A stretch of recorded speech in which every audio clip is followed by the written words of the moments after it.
Assalamualaikum warahmatullahi wabarakatuh. Halo teman-teman, kami dari kelompok 5 akan menjelaskan tentang sales management. Perkenalkan, nama saya Safa Samantha Setiawan dengan nomor IMAHIR 1101 dengan rekan-rekan saya yaitu Aulia Natasha Firazahwa dengan nomor IMAHIR 1102, James Ginting dengan nomor IMAHIR 1104, Ismatul Maulawiyah dengan nomor IMAHIR 1107, dan Risma Nur Aini dengan nomor IMAHIR 1112. Di sini kelompok kami akan menjelaskan tentang yang pertama pengertian sales management, yang kedua tujuan, yang ketiga jenis-jenis, yang keempat faktor yang mempengaruhi, yang kelima proses sales management, yang keenam fungsi sales management, dan yang terakhir peran penting sales management dalam mencapai target bisnis. Selanjutnya materi akan dijelaskan oleh teman saya. Perkenalkan, nama saya Aulia Natasha Firazahwa dengan NIM akhir 1102. Di sini saya akan menjelaskan definisi dari sales management atau manajemen penjualan dan tujuannya. Yang pertama yaitu definisi dari sales management atau manajemen penjualan. Manajemen penjualan adalah proses yang mencakup kegiatan perencanaan, pengorganisasian, pengarahan, dan pengendalian aktivitas penjualan untuk mencapai target yang telah ditetapkan oleh suatu perusahaan. Nah, dalam praktiknya, manajemen penjualan itu meliputi penyusunan strategi penjualan, pengelolaan tim penjualan, penetapan target, serta evaluasi kinerja penjualan. Menurut Philip Kotler, manajemen penjualan merupakan proses analisis, perencanaan, pelaksanaan, dan pengendalian kegiatan penjualan yang bertujuan untuk membangun hubungan yang menguntungkan dengan pelanggan sekaligus mencapai tujuan suatu perusahaan. Jadi, dapat disimpulkan bahwa manajemen penjualan tidak hanya berfokus pada menjual suatu produk, tetapi juga pada bagaimana perusahaan mengelola strategi dan hubungannya dengan pelanggan agar penjualan dapat berjalan secara efektif. Selanjutnya adalah tujuan dari sales management atau manajemen penjualan. Nah, ada beberapa tujuan dari sales management. Tujuan yang pertama adalah meningkatkan pendapatan perusahaan. Melalui strategi penjualan yang tepat dan kinerja tim penjualan yang baik, perusahaan dapat meningkatkan jumlah penjualan sehingga pendapatan atau keuntungan perusahaan juga dapat meningkat. Nah, tujuan yang kedua adalah memperluas pangsa pasar. Artinya, perusahaan berusaha menjangkau lebih banyak konsumen atau memasuki pasar baru agar produk yang ditawarkan dapat dikenal dan digunakan oleh lebih banyak orang. Tujuan yang ketiga yaitu membangun dan mempertahankan loyalitas pelanggan. Manajemen penjualan tidak hanya fokus pada penjualan sekali saja, tetapi juga berusaha menjaga hubungannya baik dengan pelanggan agar mereka tetap setia menggunakan produk atau jasa perusahaan. Dan tujuan yang keempat adalah mengembangkan reputasi dan citra perusahaan. Jika perusahaan berjalan dengan baik dan pelanggan merasa puas, maka kepercayaan masyarakat terhadap perusahaan akan meningkat sehingga citra perusahaan menjadi lebih positif di masyarakat. Baik, selanjutnya kita akan masuk ke bagian jenis-jenis dari manajemen penjualan. Jadi di sini kami mengambil referensi dari karya Bapak Basu Swastadewa dalam bukunya berjudul Manajemen Pemasaran Modern. Jadi intinya ada 5 jenis dari manajemen penjualan yang dijelaskan dalam buku tersebut. Nah, yang pertama ada trade selling. Jadi ini merupakan jenis penjualan yang berfokus pada hubungan antara produsen dengan perantara distribusi seperti distributor, grosir, ataupun pengecer. Nah, apa yang dimaksud dengan hal tersebut? Jadi di sini intinya bahwa tugas utama penjual atau produsen dari pihak pertama ini bukan untuk melakukan pemasaran penjualan, tetapi hanya membantu pengecer atau grosir untuk meningkatkan volume penjualan mereka. Jadi fokus utamanya adalah pelayanan. Nah, contohnya ini seperti penataan barang display atau promosi toko. Jadi ini fokusnya adalah hubungan antara produsen yang sebagai penjual kepada distributor. Nah, di sini penjual tidak mengambil banyak peran dalam kegiatan marketing dan penjualan dan lain-lainnya, tetapi mereka menggunakan pihak distributor sebagai akses mereka untuk masuk ke pasar. Jadi mereka sini mengandalkan kualitas mereka dan dengan harapan bahwa pihak distributor dapat memperluas jangkauan pasar mereka dan memperkenalkan produk mereka secara luas dan mereka sama-sama dapat mendapatkan profit. Nah, yang kedua ada missionary selling. Nah, jadi ini merupakan jenis penjualan yang bertujuan untuk membangun permintaan di pasar tanpa mengambil peran pasar secara langsung. Nah, artinya di sini penjual di sini bertugas untuk meningkatkan nama baik perusahaan dan memperkenalkan produk baru kepada konsumen atau perantara. Mereka tidak langsung melakukan transaksi penjualan, melainkan membangun hubungan agar pihak lain mau menjalankan produk kita. Contohnya seperti dokter, misalnya kita adalah memiliki usaha obat-obatan, Nah, kita harus dapat meyakinkan dokter ini bahwa produk kita ini dapat menyelesaikan banyak masalah untuk hal-hal misalnya yang spesifik dalam bidang medis. Nah, dari hal tersebut dokter akan meresepkan obat tersebut jika dia merasa bahwa produk kita bagus. Nah, dia akan meresepkan obat kita, kemudian orang-orang akan mulai membeli di apotek dan lain-lainnya. Nah, hal inilah yang disebut dengan missional selling. Jadi di sini sistem hampir sama seperti trade selling. Jadi di sini sang produsen atau sebagai penjual memanfaatkan ataupun mengutamakan keunggulan produknya sebagai sarana untuk memperluas pasar, bukan dengan intervensi langsung ke pasar, tapi menggunakan pihak lain untuk memperluas pangsa pasar mereka.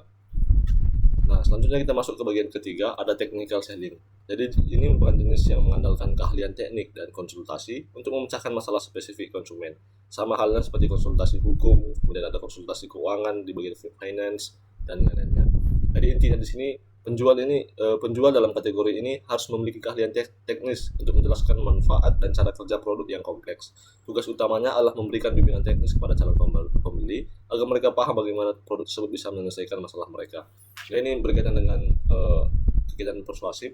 Nah, tetapi ini disertai dengan kemampuan teknik. Jadi kita misalnya contohnya adalah seperti seorang dari produknya dari perusahaan mesin. Nah, perusahaan ini mengutus seorang yang ahli dalam mesin berasal dari perusahaan tersebut datang kepada klien. Nah, di sana sang salesman ini yang sudah ahli dengan permesinan misalnya menjelaskan kepada konsumen, menjelaskan masalah apa yang dia hadapi dan memberikan solusi. Nah, solusi ini berkaitan dengan produk. Jadi di sini sekalian memberikan edukasi, sekalian memberikan konsultasi, juga sekalian menawarkan produk. Dan dari hal tersebut sang klien mungkin akan pengaruh dan juga akan merasa bahwa produk ini memang cocok untuk dia. Nah, dari situlah lahirlah kemitraan baru dan transaksi baru. Itulah yang dimaksud dengan technical selling. Nah, selanjutnya kita akan masuk ke new business selling. Jadi fokusnya adalah untuk mencari pelanggan baru. Sesuai namanya new artinya baru, untuk memperluas pangsa pasar. Intinya, ini adalah tugas yang cukup menantang karena penjual harus mencari dan mendapatkan pembeli yang benar-benar baru. Tentunya adalah mengubah calon pembeli menjadi pelanggan aktif perusahaan. Nah, di sini disebutkan bahwa ada tantangan seperti tantangan penolakan. Dan di sini memang skill marketing memang harus sangat tinggi karena kita mencari pelanggan baru yang sama sekali belum kita kenal. Nah, contohnya seperti polis asuransi yang menghubungi nomor-nomor acak untuk mendapatkan pelanggan-pelanggan baru yang belum memiliki asuransi. Itu adalah contoh dari new business selling. Nah, selanjutnya ada responsive selling. Nah, ini merupakan reaksi terhadap permintaan yang sudah ada dari pembeli yang sudah dikenal. Tujuan utamanya yang paling utama adalah menjaga loyalitas konsumen. Nah, intinya penjual diharapkan dapat memberi reaksi yang cepat dan tepat terhadap permintaan atau pertanyaan konsumen. Biasanya ini terjadi di lokasi penjualan di mana pelanggan sudah datang sendiri dan penjual tinggal siap melayani kebutuhan mereka dengan sigap. Nah, demikianlah 5 jenis dari manajemen pemasaran modern karya buku Bapak Basus Swasta Dewa.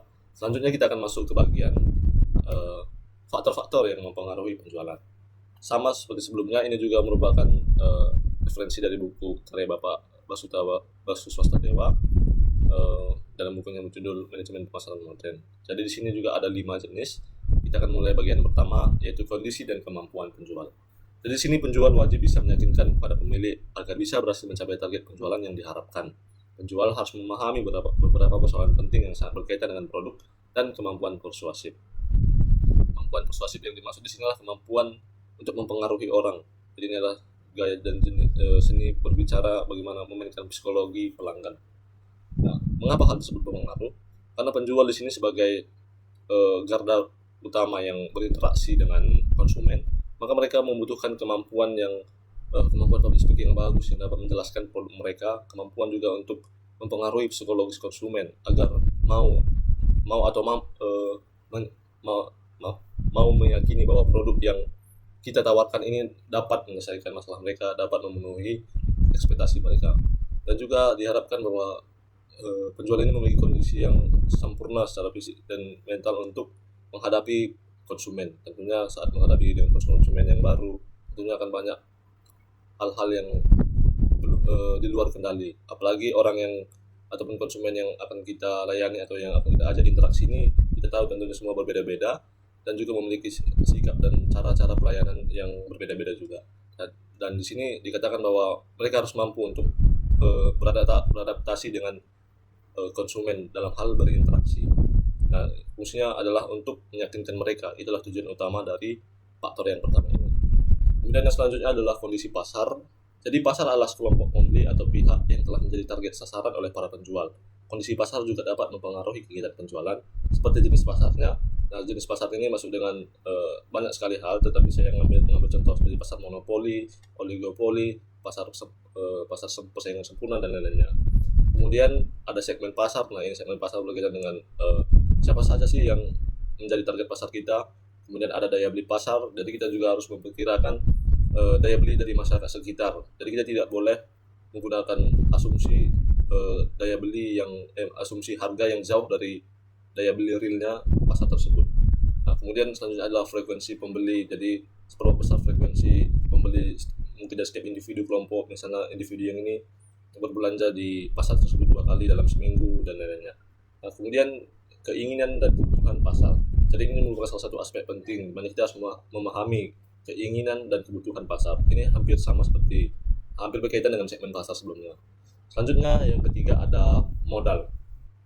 Nah, ini merupakan unsur dasar yang mungkin menurut kami sangat penting. Jadi semua aspek tersebut bisa dilakukan secara berkala apabila penjual memiliki sejumlah modal yang diperlukan untuk aspek-aspek tersebut. Nah, aspek yang dimaksud di sini adalah kegiatan dari sebuah perusahaan ataupun sebuah usaha. Tentunya ada kegiatan produksi, kemudian kegiatan memasarkan, marketing, kegiatan lainnya. Dan tentunya modal ini tidak hanya berkaitan dengan uang, tetapi juga dengan material yang dibutuhkan untuk menjalankan perusahaan tersebut atau usaha tersebut. Misalnya mesin, kemudian ada tanah, gedung, dan lain-lainnya. Dan ini dibutuhkan agar semua aspek bisa dilakukan secara berkala. Artinya secara berkala dapat secara berkelanjutan, tidak hanya dalam jangka waktu pendek, saja. Nah, selanjutnya kita masuk ke bagian yang nomor 4, yaitu kondisi organisasi. Jadi pada perusahaan besar, ini sebagai contoh, pada perusahaan besar biasanya masalah penjualan ini ditangani oleh bagian sendiri atau bagian penjualan yang dipegang oleh orang-orang tertentu atau ahli di bidang penjualan. Nah, lain halnya dengan perusahaan kecil, di mana masalah penjualan ditangani oleh orang-orang yang melakukan fungsi-fungsi lain. Maksudnya di sini orang tersebut memegang produksi, memegang marketing, dan sekaligus juga yang memantau penjualan. Sehingga ini tugasnya banyak. Nah, apa yang mempengaruhi penjualan di sini? Jadi di sini dikatakan bahwa intinya kita harus melihat kondisi organisasi kita. Nah, jika volume produksi kita sangat besar, maka kita disarankan harus menggunakan jasa dari orang-orang yang memiliki spesifikasi terhadap bidang-bidang tertentu. Nah, fungsinya ini untuk efisiensi dan hasil yang efektif. Nah, contohnya tadi di sini dikatakan pada perusahaan besar, mereka biasanya menggunakan orang-orang yang ahli di bidang penjualan. Nah, ini selaras dengan modal yang mereka miliki. Jadi mereka dapat meng-hire ataupun merekrut orang-orang yang memiliki kemampuan di bidang penjualan untuk memegang penjualan mereka. Dikarenakan memang volume perusahaan mereka sangat besar, seperti volume produk mereka yang harus dipasarkan, sehingga membutuhkan orang-orang yang memiliki kemampuan di penjualan untuk bagaimana untuk memasarkan produk mereka tersebut dengan efektif dan efisien. Tapi di sini yang harus digarisbawahi bahwa ini hanya berlaku jika kekuatan modal mereka cukup besar. Nah, jika dibandingkan dengan perusahaan kecil yang tentunya volume dari produk itu masih kecil, maka tidak disarankan untuk menggunakan hal-hal tersebut. Karena sebenarnya masih bisa dihandle oleh seperti yang tadi orang-orang yang melakukan fungsi lainnya. Nah, jika kita memaksakan hal tersebut kepada perusahaan kecil ataupun UKM, maka tentunya biaya operasionalnya sangat besar. Apalagi untuk meng-hire orang-orang yang memiliki ilmu spesifik dalam suatu bidang, itu pastinya sangat mahal dan sangat dibutuhkan banyak orang. Sehingga di sini dikatakan bahwa kita harus memahami kondisi dari organisasi yang dimiliki. Organisasi di sini dimaksud dengan kelompok yang sudah kita buat ataupun seperti rumah yang sudah kita buat.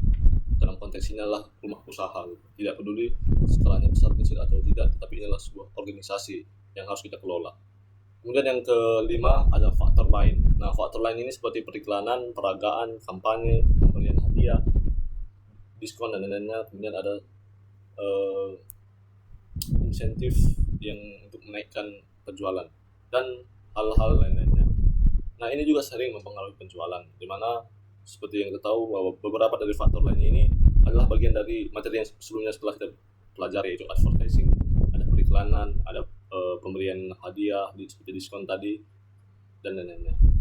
Nah, mengapa ini berpengaruh? Tentunya kita membutuhkan periklanan kepada masyarakat agar masyarakat tahu bahwa kita memiliki produk, dan jika iklannya tepat, kita pasti akan mendapatkan orang-orang yang memang sedang membutuhkan produk kita. Nah, inilah fungsi dari periklanan itu sendiri. Jadi untuk memperluas jangkauan pasar dan memperkenalkan produk kita. Dan ini juga sangat mempengaruhi penjualan, di mana melalui periklanan, peragaan kampanye, kemudian diskon tadi, ini pastinya akan meningkatkan volume produk. Jadi semakin banyak permintaan yang datang, maka volume produksi kita juga semakin besar. Nah, dari mana kita bisa mendapatkan permintaan yang naik ini? Ya, tentunya dari hal-hal tersebut yang kita sebutkan tadi, seperti periklanan dan lain-lain sebagainya. Nah, itulah dari faktor-faktor yang mempengaruhi penjualan. Nah, materi selanjutnya akan dijelaskan oleh teman saya. Selanjutnya saya akan menjelaskan tentang proses penjualan. Proses penjualan merupakan rangkaian kegiatan yang dilakukan oleh penjual dalam menawarkan produk atau jasa kepada calon pembeli hingga terjadinya transaksi serta pelayanan setelah penjualan. Nah, salah satu bentuk penjualan yang sering dilakukan adalah penjualan secara tatap muka atau face-to-face selling, yaitu kegiatan di mana penjual berinteraksi secara langsung dengan calon pembeli. Nah, melalui interaksi langsung tersebut, penjual dapat menjelaskan produk, memahami kebutuhan konsumen, serta meyakinkan calon pembeli untuk melakukan pembelian. Menurut Basu Swasta dan Irawan, proses penjualan terdiri dari beberapa tahapan yang saling berkaitan. Nah, yang pertama, persiapan sebelum penjualan. Pada tahap ini penjual mempersiapkan segala sesuatu yang berkaitan dengan kegiatan penjualan. Persiapan meliputi pemahaman tentang produk yang akan dijual, mengenali pasar sasaran, serta mempelajari teknik dan strategi penjualan yang efektif. Nah, yang kedua, ada penentuan lokasi pembeli potensial. Tahap ini bertujuan untuk menentukan wilayah atau segmen pasar yang memiliki potensi sebagai pembeli. Nah, yang ketiga yaitu pendekatan pendahuluan. Pada tahap ini, penjual mulai mempelajari lebih jauh tentang calon pembeli yang menjadi target penjualan. 4. Melakukan penjualan. Tahap ini merupakan proses inti dalam kegiatan penjualan. Penjual berusaha menarik perhatian calon konsumen dengan menjelaskan keunggulan dan manfaat produk. Yang terakhir, ada pelayanan sesudah penjualan. Setelah transaksi terjadi, penjual tetap memberikan pelayanan kepada konsumen. Pelayanan ini dapat berupa pemberian garansi, layanan perbaikan, pelatihan penggunaan produk, maupun pengantaran barang kepada pembeli. Tujuan dari pelayanan setelah penjualan adalah untuk memastikan kepuasan pelanggan serta membangun hubungan jangka panjang dengan konsumen. Selanjutnya saya akan menjelaskan fungsi sales. Salesman atau tenaga penjual memiliki peran penting dalam kegiatan pemasaran perusahaan. Nah, salah satu tugas utama seorang salesman itu adalah melakukan penjualan secara langsung dengan bertemu muka dengan konsumen untuk menawarkan produk atau jasa perusahaan. Nah, namun tugas salesman tidak hanya sebatas menjual produk saja. Seorang salesman juga memiliki berbagai fungsi lain yang berkaitan dengan kegiatan pemasaran, hubungan dengan pelanggan, serta pengumpulan informasi pasar. Nah, menurut Basu Swasta dan Irawan, terdapat beberapa fungsi utama salesman yang mendukung keberhasilan penjualan dan hubungan perusahaan dengan konsumen. Di antaranya yaitu yang pertama, mengadakan analisis pasar. Salesman memiliki tugas untuk melakukan analisis pasar guna memahami kondisi pasar yang sedang terjadi. Nah, analisis ini mencakup kegiatan penamakan penjualan di masa yang akan datang, mengamati perkembangan pesaing, serta memperhatikan kondisi lingkungan yang mempengaruhi pasar. Nah, yang kedua ada menentukan calon konsumen. Dalam kegiatan penjualan, salesman harus mampu mengidentifikasi calon konsumen yang berpotensi membeli produk. Nah, yang ketiga, mengadakan komunikasi. Komunikasi merupakan salah satu fungsi penting bagi seorang salesman. Dalam hal ini, salesman tidak hanya bertugas membujuk atau mempengaruhi konsumen, tetapi juga harus mampu memulai dan menjaga komunikasi dengan baik dengan pelanggan. Nah, yang keempat yaitu memberikan pelayanan. Salesman juga bertanggung jawab dalam memberikan pelayanan kepada pelanggan. Pelayanan tersebut itu dapat berupa konsultasi mengenai produk, membantu menyelesaikan masalah yang dihadapi pelanggan, memberikan jasa teknis, memberikan bantuan dalam hal pembayaran, hingga mengatur pengiriman barang kepada pelanggan. Nah, yang kelima, memajukan langganan. Salesman memiliki peran dalam mengembangkan dan meningkatkan hubungan dengan pelanggan. Nah, yang keenam, mempertahankan langganan. Selain mencari pelanggan baru, salesman juga harus mampu mempertahankan pelanggan yang sudah ada. Upaya ini tuh dilakukan dengan menjaga hubungan baik, menciptakan kepercayaan, serta memberikan pelayanan yang memuaskan. Nah, yang ketujuh, mendefinisikan masalah. Salesman juga harus mampu mengidentifikasi dan memahami masalah yang dihadapi oleh konsumen. Nah, yang kedelapan, mengatasi masalah. Setelah masalah pelanggan diketahui, salesman harus membantu mencari solusi yang tepat. Dalam beberapa kasus, penyelesaian masalah mungkin membutuhkan bantuan dari bagian lain dalam perusahaan. Nah, oleh karena itu, salesman dapat berperan sebagai penghubung antara konsumen dengan perusahaan untuk mendapatkan solusi yang terbaik. Nah, yang kesembilan yaitu mengatur waktu. Pengaturan waktu merupakan hal yang sangat penting bagi seorang salesman. Banyak waktu yang sering terbuang dalam perjalanan atau kegiatan yang kurang produktif. Oleh karena itu, salesman perlu mengelola waktu dengan baik agar kegiatan penjualan dapat berjalan secara efektif dan efisien. Nah, yang ke-10 yaitu mengalokasikan sumber-sumber. Nah, salesman juga memiliki peran dalam membantu manajemen dalam mengalokasikan sumber daya yang dimiliki perusahaan. Hal ini tuh dapat dilakukan dengan memberikan informasi yang dibutuhkan untuk membuka peluang transaksi baru, menghentikan transaksi yang kurang menguntungkan, serta mengarahkan usaha penjualan ke berbagai peluang yang lebih potensial. Nah, yang terakhir yaitu meningkatkan kemampuan diri. Seorang salesman perlu terus meningkatkan kemampuan dirinya melalui berbagai pelatihan dan pengembangan diri. Nah, hal ini tuh meliputi peningkatan kemampuan fisik, mental, serta keterampilan dalam berkomunikasi dan menjual produk. Nah, motivasi serta kondisi kesehatan juga menjadi faktor penting yang mempengaruhi kinerja seorang salesman. Baik, selanjutnya di sini saya akan membahas mengenai peran penting manajemen penjualan dalam mencapai target bisnis. Yang pertama ada signifikansi penjualan dalam strategi bisnis. Penjualan adalah pilar utama dalam operasi bisnis yang menghasilkan pendapatan langsung bagi perusahaan. Selain itu, fungsi penjualan berperan dalam mempertahankan dan memperluas pangsa pasar, membangun loyalitas pelanggan, dan mendukung keberlanjutan bisnis. Selain menghasilkan pendapatan, penjualan juga membantu perusahaan mempertahankan dan menambah jumlah pelanggan.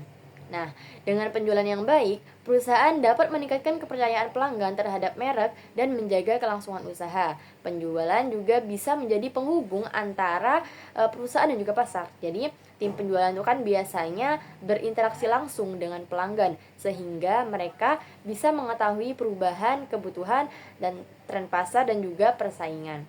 Oleh karena itu, strategi penjualan yang efektif sangat penting untuk memastikan bahwa produk atau layanan perusahaan tetap relevan di mata konsumen dan mampu bersaing dalam pasar yang kompetitif. Yang kedua ada penjualan sebagai motor penggerak dalam pencapaian target bisnis.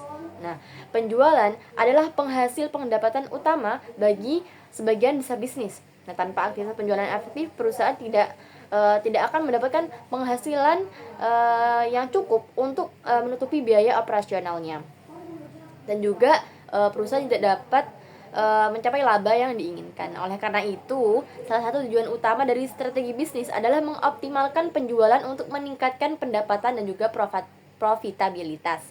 Dalam hal ini, penjualan tidak hanya dilihat sebagai fungsi operasional saja, tetapi juga menjadi pendorong utama untuk mencapai tujuan jangka panjang perusahaan. Nah, dalam penyusunan strategi bisnis ini biasanya perusahaan menetapkan target penjualan yang harus dicapai oleh tim penjualan. Nah, target tersebut itu biasanya disusun berdasarkan analisis kondisi pasar, proyeksi keuangan, serta tujuan yang ingin dicapai oleh perusahaan secara keseluruhan. Nah, dengan adanya target yang jelas, perusahaan itu dapat mengarahkan dan memanfaatkan sumber daya yang dimiliki secara lebih efektif untuk mencapai hasil yang diharapkan.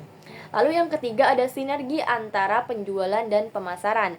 Penjualan dan pemasaran adalah dua bagian yang saling berkaitan. Pemasaran bertugas mengenalkan produk kepada masyarakat juga menarik minat konsumen, sedangkan penjualan bertugas untuk mengubah minat tersebut menjadi pembelian. Nah, jika keduanya itu bekerja sama dengan baik, nah maka perusahaan akan lebih mudah mendapatkan pelanggan. Nah, tim pemasaran itu dapat memberikan calon pelanggan kepada tim penjualan. Nah, sementara tim penjualan dapat memberikan informasi kepada pemasaran tentang kebutuhan dan juga keinginan pelanggan. Yang keempat adalah peningkatan kepuasan pelanggan melalui penjualan yang efektif. Nah, penjualan ini bukan hanya sekadar bertujuan untuk mencapai target pendapatan saja, tetapi juga untuk memberikan pengalaman yang memuaskan kepada pelanggan. Nah, ketika pelanggan merasa puas, nah kemungkinan mereka untuk melakukan pembelian kembali atau repurchase dan merekomendasikan produk kita kepada orang lain itu akan semakin besar, sehingga pada akhirnya dapat meningkatkan pendapatan perusahaan dalam jangka panjang. Yang kelima adalah integrasi penjualan dalam strategi bisnis untuk pertumbuhan berkelanjutan. Nah, di sini dengan adanya strategi yang terintegrasi, setiap anggota tim penjualan akan memahami perannya dalam mencapai tujuan perusahaan. Nah, hal ini juga membuat perusahaan lebih siap menghadapi perubahan besar. Misalnya ketika terjadi krisis ekonomi, perusahaan dapat menyesuaikan strategi penjualannya agar tetap bisa bersaing dan mempertahankan pelanggannya. Nah, yang keenam, ada pentingnya umpan balik penjualan untuk pengambilan keputusan strategis. Nah, tim penjualan tadi kan sudah dijelaskan ya bahwa tim penjualan itu biasanya berinteraksi langsung sama pelanggan. Nah, jadi kita otomatis tahu dong informasi mengenai kebutuhan dan juga keinginan pelanggan, lalu tren pasar juga persaingan yang ada di pasar tersebut. Nah, misalnya banyak konsumen nih yang menginginkan produk yang berbeda dari produk yang sudah kita produksi sebelumnya. Misal kita ambil contoh dari produksi yang kecil dulu ya. Misal ada suatu perusahaan memproduksi risol mayo yang isinya tuh mungkin cuma mayo sama sosis saja. Nah, tapi pelanggan itu pengen risol lain gitu, misal varian matcha atau varian yang manis-manis, misal pisang coklat dan juga lain sebagainya. Nah, itu bisa dikelola oleh perusahaan agar dapat merealisasikan keinginan pelanggan tersebut. Tapi nggak semua keinginan pelanggan itu dapat direalisasikan, sehingga kita diseleksi dulu nih mana yang kiranya berpotensi membuat profitabilitas pada perusahaan itu meningkat. Biasanya ketika tim penjualan itu berinteraksi sama pelanggan, itu biasanya pelanggan itu bercerita tentang mungkin keluhannya atas produk yang sudah dibeli. Nah, itu biasanya menyampaikan keluhan. Nah, ketika pelanggan memberikan keluhan, nah itu bisa bagi perusahaan untuk segera memperbaikinya. Misal pelanggan A ini misal ini produknya kurang ini.